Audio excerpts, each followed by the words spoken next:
Before HIV, it was wonderful. It was one big party. I was an employee of Studio 54. I was a busboy, and there was a lot of drug taking and a lot of sex.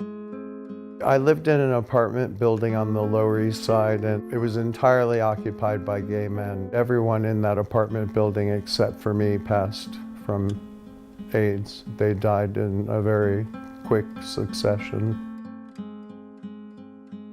I was diagnosed in 1984. I've never really looked sick.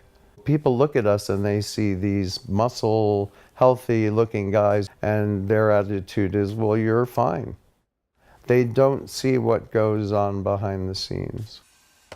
Today I take approximately 13 pills every day. I have to count and make sure I have the right amount.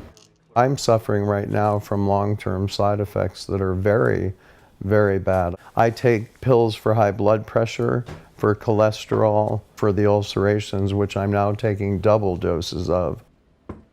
I often joke that if I do live to be 70 or 80, I'll have a wheelbarrow full of medicine that'll double as a walker.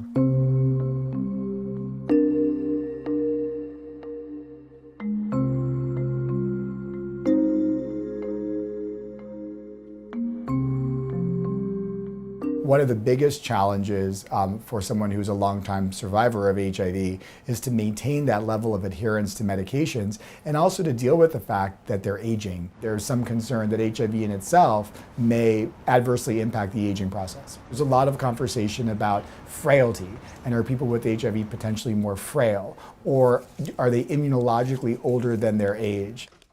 I've developed a disease called a vascular necrosis. Because of long-term use of HIV treatment, the blood supply has been cut off to my joints especially, and the bones are actually dying. I've had 4 operations this year. They had to take my hip implant apart twice.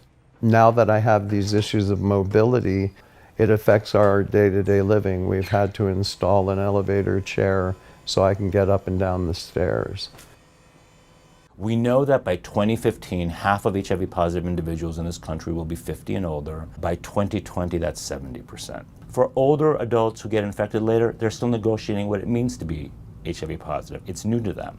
For those who are long-term survivors, they're negotiating a lifetime of living with this disease. And one night I just became horribly despondent and hopeless in a way I'd never been, and I swallowed 300 pills.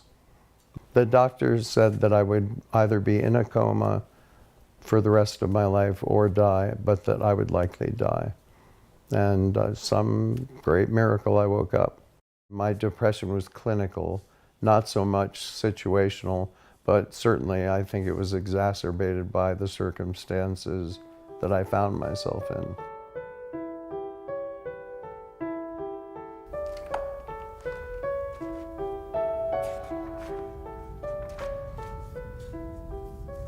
It's hard to sit and be powerless in the face of some of this. I can try to make him as comfortable as possible, not allowing him to just kind of do nothing, but instead say, hey, let's go to a movie, or let's go out to dinner. We jokingly say it to each other, but we mean it sincerely, that even going to the supermarket or just hanging out at home and watching a movie, we enjoy each other's company. So while there are disappointments along the way, there's certainly plenty of wonderful times.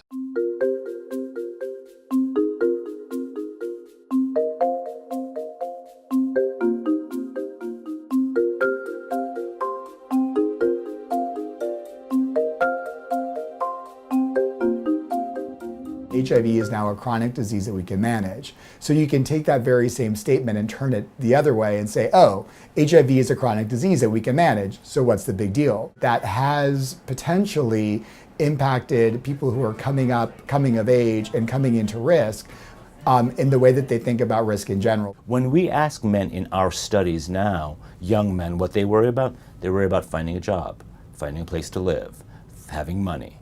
Yes, they worry about HIV, but it's not number 1. Maybe it's number 8, 9, or 10. Have chicken pie, country ham, homemade butter on the bread, But the best darn thing about Grandma's house was the great big feather bed. What message do I come up with to get across to these young people that they have to take every precaution necessary, because even though they may live a long life, it may not be the kind of life they were hoping for.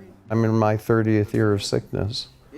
For the last 23, I have thought about death almost every day and wondering, when is my luck going to run out? I'm trying to not focus on HIV and make it my whole life. And it's very challenging, but I'm making headway. On Grandma's feather bed.